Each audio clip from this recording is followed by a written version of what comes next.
La vida económica de Roma en la época primitiva. Los factores geográficos son de fundamental importancia en la historia económica de Roma. Por el este, los Apeninos están muy cerca del tempestuoso Adriático. Por esta área hay pocos puertos naturales, pero la tierra es fértil. Por el oeste, los Apeninos están bastante lejos del mar, hacia el cual descienden suavemente. En esta zona hay llanuras regadas por pequeños ríos y en la costa algunos puertos naturales que hacen frente a un mar tranquilo cubierto de islas. Los puertos comerciales de Roma estaban situados principalmente en la costa oeste, pero aún en esta costa los puertos eran escasos, comparados con la abundancia de los mismos en la península griega. Esto nos explica por qué los romanos no fueron tan comerciantes como los helenos. Los contrastes que presenta la topografía de Italia se manifiestan igualmente en su clima. La península posee gran variedad de climas, desde el frío de los Alpes al semitropical de su parte meridional. En su conjunto, el clima es muy igual y las temperaturas extremadas faltan por regla general. La diversidad climática que hace que crezcan en el mismo país la palma, el naranjo, el castaño y el pino permite que se puedan cultivar gran número de productos naturales.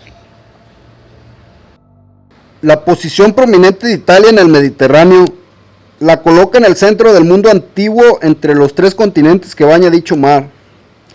En muy poco tiempo se puede pasar al norte de África por el camino de Sicilia, y desde la Italia oriental en un solo día se llegaba por barco a Grecia. Debido a los puertos y llanuras de la costa occidental, la relación directa con el occidente del Mediterráneo fue estimulada. Situada al frente al oeste, Italia estaba en estrecha relación con el oriente y el sur, y como vimos antes, no carecía de contactos con el norte. Aunque esta situación le hacía accesible a las invasiones por varios lados, presentaba ciertas ventajas compensadoras, pues la dejaba abierta a muchos y fructíferas influencias culturales y le otorgaba una posición dominante en el Mediterráneo para llevar a cabo su expansión imperial. La situación de la ciudad de Roma presentaba igualmente diversas ventajas. Situada en el centro de la Italia, las montañas sobre las cuales había sido erigida y aquellas que le rodeaban le ofrecían fácil protección. Por otra parte, el río Tíber la hacía accesible por tierra y por mar. Era también el centro de las rutas comerciales que atravesaban a Italia de norte a sur y de este a oeste. La situación de Roma resultaba muy apropiada para su expansión por la península y para la conquista de las ciudades rivales, pero padecía notablemente por la falta de un puerto próximo. Su puerto real fue la distante Puteoli, hasta que pudieron ser dragadas las arenas de la desembocadura del Tíber y Ostia se convirtió en un puerto susceptible de ser utilizado. Se sabe poco del periodo más primitivo de la historia económica y social de Roma. Como es natural, la agricultura se practicaba ya en los tiempos preliterarios y siguió siendo la base económica del país durante toda la historia de Roma. Hay algunas pruebas de que Italia mantenía relaciones comerciales con el Oriente antes del advenimiento de los metales. Con el establecimiento de los griegos y los etruscos en Italia, el comercio, la ganadería y algunas manufacturas fueron añadidas a la agricultura. Parece que los etruscos hicieron algunos progresos en la agricultura, principalmente a causa de sus obras de desecación y limpieza. También estimularon la cerámica y la metalistería, que ejercieron considerable influencia sobre el desenvolvimiento del comercio interior y exterior. Los griegos eran además activos comerciantes. A pesar de lo escaso de nuestra información, parece ser que los etruscos en el siglo VIII a.C. y después no solo jugaron el papel principal en la vida económica de la península antes de la dominación romana, sino que hasta los gérmenes del futuro económico de Roma se derivan de ellos. La información referente a la vida económica y social de Roma en los primeros siglos después de la destrucción del poder etrusco, alrededor del año 500 a.C., es más bien escasa. La vida de todo el periodo comprendido entre los siglos 6 y 3 a.C. fue ampliamente hablado, la de una sociedad agraria y patriarcal. La familia era la unidad social fundamental y dentro de ella el poder del padre era absoluto, pues incluso poseía el derecho de vida o muerte. La autoridad del cabeza de familia se extendía también a los esclavos y dependientes, es decir, a los clientes que carecían de propiedad. Parece que el sistema anterior de apropiación de la tierra, bajo el cual la agricultura italiana había sido conducida en un principio y que se parecía al sistema manorial de la Europa occidental posterior, había desaparecido ya y reemplazado por un sistema de campesinos libres. Cada familia era dueña de una pequeña parcela de tierra llamada heredium, que contenía 2 jugera o yugadas, algo menos de 2 acres. Un jugerum medía 240 pies de largo y 120 de ancho, cosa que sugiere el origen babilónico de esta medida. Tal vez fueron los etruscos los que la llevaron a Roma. El heredium constituía la base del sistema territorial de Roma. 100 heredia formaba un centuriatus ager. Esta parcela más amplia contenía un santuario en cada uno de sus rincones donde se celebraba un festival agrícola y de límites, los compitalia. Como veremos después, la agricultura primitiva de Roma estaba rigurosamente controlada por concepciones y ritos religiosos.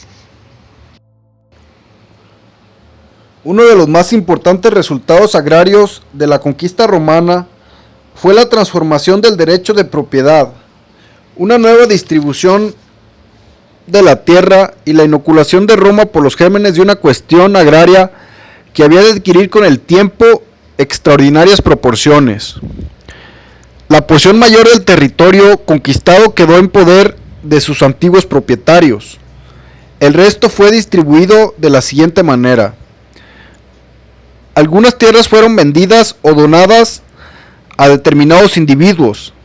El Estado perdió todo derecho sobre estas tierras y como sus poseedores tenían sobre las mismas un derecho de propiedad ilimitado, se convirtieron en ager privatus, tierra de propiedad privada.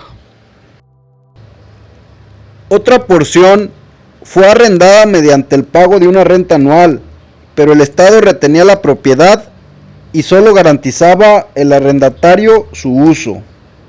Esta fue considerada como tierra pública, ager publicus.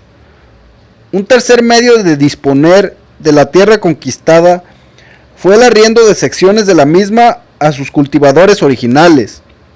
También esta tierra caía dentro de la categoría del ager publicus.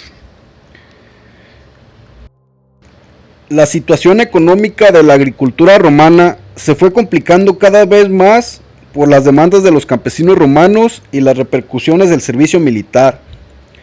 El ejército romano estaba formado principalmente por labradores libres y pequeños propietarios. De estas clases se derivaba la fuerza de las legiones y del Estado romano. En los primeros días de la República Romana, los soldados no recibían paga y tenían que aportar su propio equipo. Podían ser llamados a las armas en épocas que muy a menudo significaban un verdadero desastre para sus cosechas y ganados. Durante la guerra, sus campos podían ser destruidos, y aun cuando volvieran victoriosos, seguros y sanos, a menudo carecían de medios de vida y se veían obligados a hacer empréstitos. Los que no podían pagar sus deudas oportunamente podían ser convertidos en esclavos o privados de sus tierras. Las leyes sobre las deudas eran duras y agravaban la dificultad creciente de los labradores. La gran mayoría de los propietarios pequeños y medios sufrían, pues extraordinariamente a pesar de los resultados de la guerra, su modesta situación no les permitía participar con amplitud en los beneficios de la victoria. La mayor parte de las tierras conquistadas, distribuidas de un modo u otro por el Estado, iban a parar a manos de los ricos patricios y de los plebeyos acomodados. Esto era inevitable. Los propietarios más pequeños y los labradores libres no estaban en condiciones de comprar la tierra que se les ofrecía ni de pagar la renta de la susceptible de ser arrendada. También la tierra, devuelta a sus originales ocupantes, fue a parar definitivamente a manos de los más ricos. Solo estos podían hacer frente a los gastos del cultivo. Únicamente una ligera ayuda para los pequeños propietarios pudo encontrarse mediante la política de establecer colonias romanas en toda la península, con concesiones de tierra a los que formaban parte de las mismas. El resultado más notable de este complejo de condiciones militares y agrarias fue un fuerte incremento de las grandes fincas, una disminución de la de pequeño y mediano tamaño, el crecimiento de una clase sin tierra y el aumento del número de los ciudadanos pobres. Que los patricios y plebeyos se habían apropiado de grandes áreas de la tierra pública se demuestra con la ley aprobada con anterioridad a la mitad del siglo IV y de acuerdo con la cual la cantidad de tierra pública que podía poseer y usar un individuo quedaba limitada a 500 yugadas. Este problema agrario, que tuvo su origen en el periodo de la conquista de Italia, estuvo mucho tiempo sin resolver, y con el aumento firme de su intensidad, estaba destinado a constituir una amenaza constante para el Estado romano. En este periodo, entre los años 500 y 250 a.C., tuvo lugar una considerable expansión del comercio romano, y Roma se convirtió en el mercado principal de la Italia del centro. La situación geográfica de la ciudad le concedía importantes ventajas respecto del comercio del Mediterráneo occidental. En un principio, Roma importaba grandes cantidades de grano del sur de Italia, de Sicilia y de otras regiones.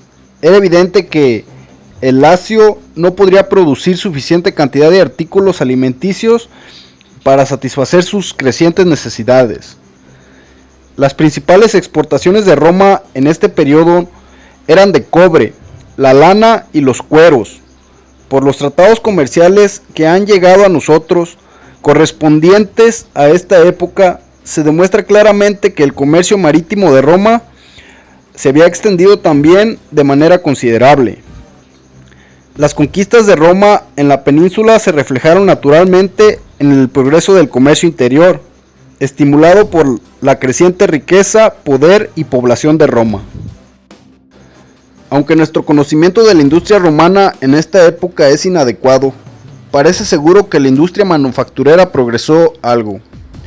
El crecimiento del poder político de Roma y sus guerras casi continuas ayudaron a promover ciertas formas de industria en el país. Con tal motivo, muchos artesanos llegaron a Roma.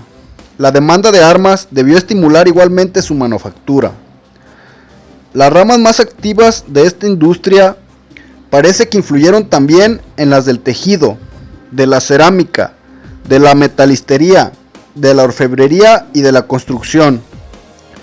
Conviene, sin embargo, advertir que pocos progresos importantes fueron hechos por la industria antes del año 250 a.C. Cuando se compara con la agricultura, la industria no jugó un papel muy importante en la vida económica romana entre los siglos V y III a.C.